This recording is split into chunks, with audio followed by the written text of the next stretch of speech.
So the year 2019 has recorded a slight improvement of South Africa's ranking on the Global Corruption Perceptions Index.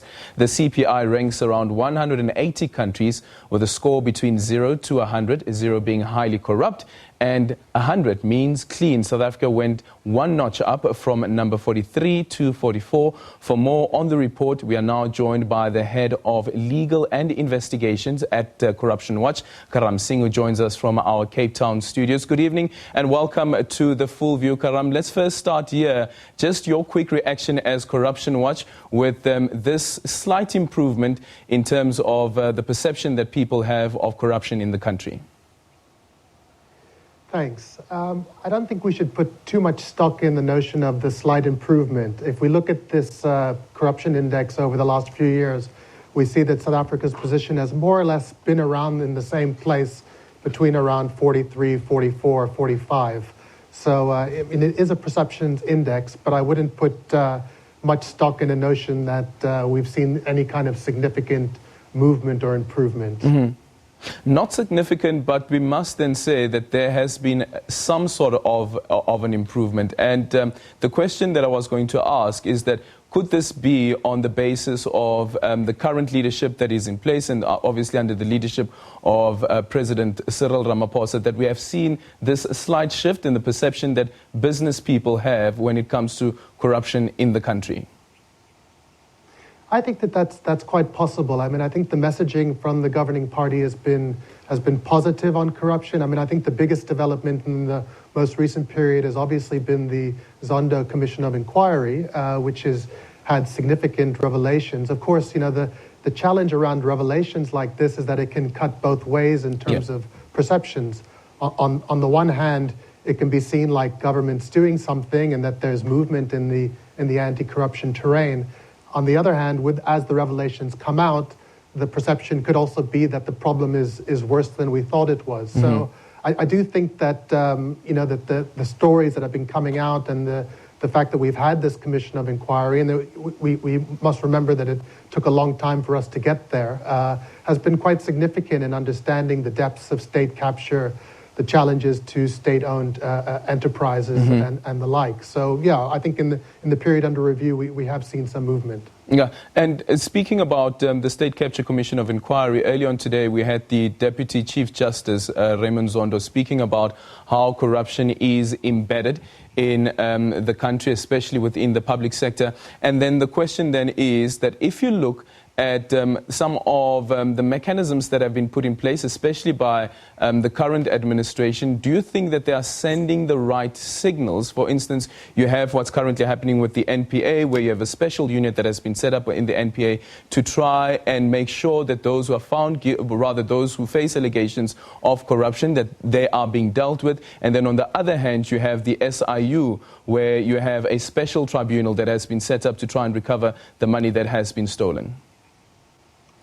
Absolutely. I mean, I think both of the developments that you mentioned are significant. The institution of the special tribunal is a really significant development because that was been part of the SIU legislation for years. And I think that special tribunal will really assist in the whole process of recovering stolen assets.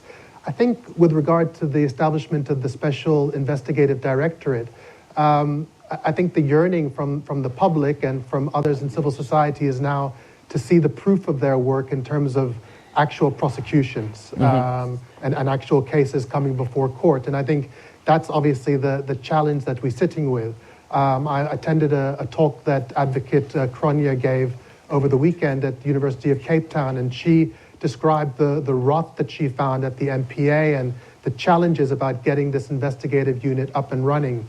And the metaphor that she used was the idea of trying to fix an aircraft while you're flying it at the same time. So, you know, we mustn't underestimate that the criminal justice system itself, you know, the MPA, the police, the prisons, were also subject to state capture. So mm-hmm. this process of trying to reform these institutions while pushing forward with prosecutions is a massive challenge. And I think to restore that confidence, particularly that business confidence, we really need to see these prosecutions and the recovery of stolen assets taking place over this next period.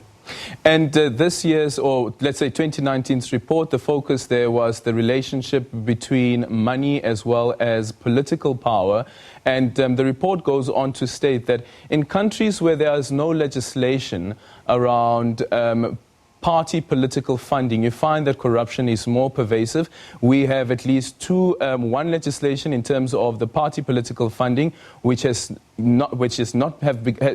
become operational as yet. And then you also have the promotion for access to information, a bill which has been amended and adopted by Parliament. How urgent is the need for this to be enacted, considering as well that we're already starting with the cycle of the local government elections, which will be next year? Absolutely, absolutely. Well, I mean, this has been a major concern. Again, the passage of that legislation was at the culmination of a long process of court challenges, and it's a significant piece of legislation. The issue now is why the delay in implementing that legislation with elections coming up. We need to understand where is the money in our, that's funding our political parties. Who is backing the main parties, and we need to see the implementation of that legislation. So absolutely, the passage of that legislation is an incredibly positive development, and I think it'll have an impact on our body politic.